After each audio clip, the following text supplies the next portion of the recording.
بسم اللہ الرحمن الرحیم۔ السلام علیکم رحمۃ اللہ وبرکاتہ۔ مدینے کے ایک بہت بڑے بزرگ نے بتایا کہ جو قرآن کی یہ سورت پڑھتا ہے اللہ اسے چند دنوں میں مالدار کر دیتا ہے۔ اگر غریب ہو تو امیری کے لیے یہ عمل لازمی کرو۔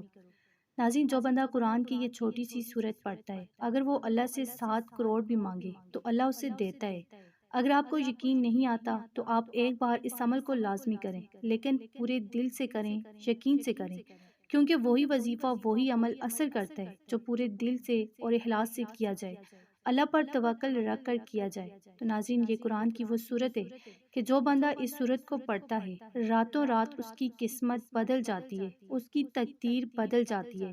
اللہ کے بڑے بڑے ولی، بڑے بڑے بزرگوں نے اس عمل کو آزمایا، اس سورت کو پڑھا اور اس سورت کو پڑھنے کی تلقین فرمائی، خاص طور پر رزق کے لیے، دولت کے لیے، کاروبار میں وسعت کے لیے، برکت کے لیے، نظر بد سے، حسد سے بچنے کے لیے۔ یہ قرآن کی بہت ہی لاجواب صورت ہے، اور یہ وہ واحد صورت ہے کہ جس کو پڑھنے سے آپ کی زندگی کے تمام مسائل حل ہوں گے۔ اگر آپ بیمار ہیں تو انشاءاللہ آپ اس بیماری سے شفا پائیں گے۔ اگر آپ کسی دشمن کی وجہ سے آپ کو اس کا ڈر ہے، خوف ہے، تو دشمن کا ڈر خوف دور ہوگا۔ اگر آپ نظر بد کا شکار ہیں تو انشاءاللہ نظر بد سے بچ جائیں گے۔ اگر آپ پر جادو جنات کا اثر ہے تو انشاءاللہ اس سے بھی آپ نجات پائیں گے۔ اگر آپ کا رزق تنگ ہے تو انشاءاللہ آپ کا بند رزق کھل جائے گا۔ اگر آپ کے کاروبار میں برکت نہیں، آپ کو روز بروز نقصان ہو رہا ہے، تو انشاءاللہ کاروبار میں برکت ہوگی، مالی پریشانیوں سے آپ کو نجات ملے گی، قرض سے نجات ملے گی، ذاتی گھر ملے گا۔ اگر آپ کی اولاد نہیں تو انشاءاللہ آپ کو اولاد ملے گی۔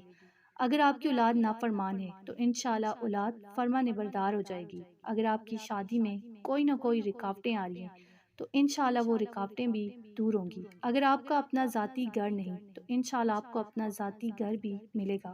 یعنی یہ وہ صورت ہے جو آپ کی تمام پریشانیوں کو چٹکیوں میں دور کر دے گی۔ اگر آپ اس کو اپنی زندگی کا حصہ بنائیں گے، روزانہ اس کی تلاوت کریں گے، تو یہ وظیفہ آپ کسی بھی نماز کے بعد پڑھ سکتے ہیں۔ فجر کی نماز کے بعد، ظہر کی نماز کے بعد، عصر، مغرب، عشاء، کسی بھی نماز کے بعد۔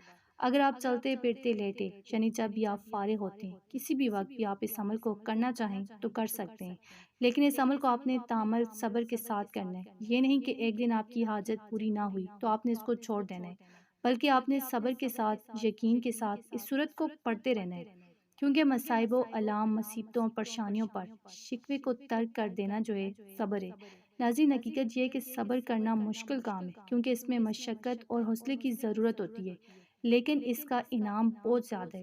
صبر ایک عظیم نعمت ہے جو مقدر والوں کو نصیب ہوتی ہے۔ صبر کا دین اسلام میں بڑا مقام ہے، اور اللہ تعالیٰ کے برگزیدہ بندوں کی منازل میں سے ایک منزل جو ہے صبر کی بھی ہے۔ آج ہم دین سے دوری کی وجہ سے اسلامی تعلیمات کو جانتے ہی نہیں، اور ان تعلیمات کے بارے میں بے یقینی کا شکار ہونے کی وجہ سے اپنا سب کچھ اس دنیا میں پورا کرنا چاہتے ہیں۔ اگر ہم خالق کائنات کے بتائے ہوئے طریقے کے مطابق صبر سے کام لیں تو ہمارے زیادہ تر مسائل خود بخود ہی حل ہو جائیں گے۔ اسی لیے خالق کائنات نے ارشاد فرمایا کہ اے ایمان والو، صبر اور نماز کے ذریعے مجھ سے مدد چاہا کرو، یقیناً اللہ صبر کرنے والوں کے ساتھ ہوتا ہے۔ تو آپ نے کرنا کیا ہے، یعنی یہ عمل آپ نے کس طرح کرنا ہے؟ سب سے پہلے آپ نے درود پاک پڑھنا ہے۔ جتنا آپ شروع میں پڑھیں گے اتنا ہی آپ نے آخر میں پڑھنا ہے، 3 بار، 5 بار، 11 بار، جتنا پڑھنا چاہیں۔ درمیان میں آپ نے 33 بار سورہ کوثر پڑھنی ہے، جو کہ چھوٹی سی سورت ہے۔ اِنَّا أَعْطَيْنَاكَ الْكَوْثَرَ فَصَلِّ لِرَبِّكَ وَانْحَرْ اِنَّ شَانِئَكَ هُوَ الْأَبْتَرُ۔ صرف 3 آیتیں ہیں۔ سورہ کوثر کی تلاوت کی فضیلت کے بارے میں آئے کہ جو شخص نماز پنجگانہ میں اس سورت کی تلاوت کرے تو قیامت کے دن حوض کوثر سے سیراب اور درخت طوبہ کے سائے میں رسول خدا صلی اللہ علیہ وآلہ وسلم کا ہم نشین ہوگا۔ تو یہ سورت پڑھنے والا اگر تنگ دست ہے تو انشاءاللہ مالدار ہو جائے گا، اگر بیمار ہے تو انشاءاللہ صحت مند ہوگا، اگر حاجت مند ہے تو اس کی حاجت پوری کی جائے گی۔ جو بھی سورہ کوثر کا یہ عمل کرے گا، جس مقصد کے لیے کرے گا، اس کا وہ مقصد انشاءاللہ پورا ہوگا۔ تو جب آپ یہ عمل کر لیں تو ایک تسبیح استغفر اللہ کی لازمی پڑھیں۔ انشاءاللہ جب دعا کے لیے ہاتھ اٹھائیں گے تو اللہ آپ کی اس دعا پر کن فرما دیں گے۔ کم از کم 21 دن تک اس عمل کو لازمی کریں، انشاءاللہ دنیا کی ہر چیز آپ کے قدموں میں ہوگی۔ اگر آپ کو ویڈیو اچھی لگی، اسے آپ نے لائک کرنا ہے، شیئر کرنا ہے اور چینل کو سبسکرائب کرنا ہے۔ جزاک اللہ۔